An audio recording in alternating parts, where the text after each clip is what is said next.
Test Bangladesh জিতেছে পাকিস্তানের সাথে, সেটা আসলে Mushfiqur Rahim man of the match হয়েছে। তার যে একটা অভিমত বা তার একটা দেখেছেন, উনি সেটা নিয়ে অনেক উদযাপন করেছেন। সেই লাল জ্যাকেট পরে ম্যান অফ দ্য ম্যাচ যা হয় তাকে লাল জ্যাকেটটা দেওয়া হয়। আপনারা দেখাবো এই লাল জ্যাকেটটা, কিন্তু এটা আসলে বাংলাদেশের জন্য খুবই ভালো একটা। মুশফিক কিন্তু দারুণ খেলছেন এবং সেই সাথে লিটন দাস যেই হট ফর্মে ছিলেন, সে কিন্তু ফর্মে খুব লাল বলে ভালো খেলছেন বলতে হবে। বাংলাদেশ দলের জন্য একটা ভালো বার্তা নিয়ে আসছে, সেটা আসলে ভালো কিছু শুভ কামনা করছে।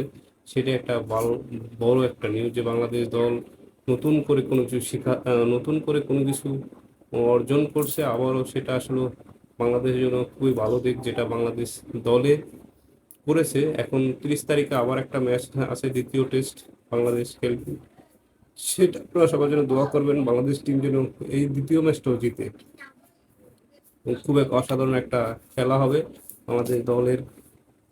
গুরুত্বপূর্ণ আর একটা ম্যাচ, বাংলাদেশ চাইবে দ্বিতীয় ম্যাচটা জিতে ম্যাচটাকে তাদের নিয়ন্ত্রণে নেওয়ার জন্য। আর উঠে পড়ে লাগবে পাকিস্তান, যাতে সিরিজটা হাতছাড়া সিরিজটাও যেন হাতছাড়া না হয়। খুবই ভালো একটা দিক। আর বাংলাদেশ চাইবে সিরিজটা জয় করে বাংলাদেশে ফিরতে।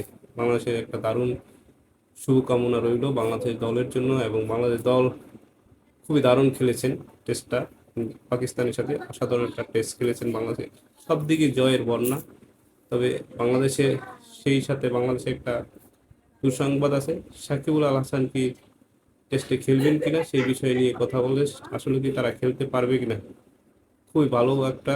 সাকিবুল হাসান আসলে এই টেস্টে খেলবে, দ্বিতীয় টেস্ট খেলবে কিনা এটা বলা হবে, তবে কতটুকু সত্যি সেটা জানি না। তবে জানবো আমরা অন্য এক ভিডিও, তথ্য জানাবো আপনাদের মাঝে। সবাই ভালো থাকবেন, সুস্থ থাকবেন এই কামনা করছি। আসসালামু আলাইকুম।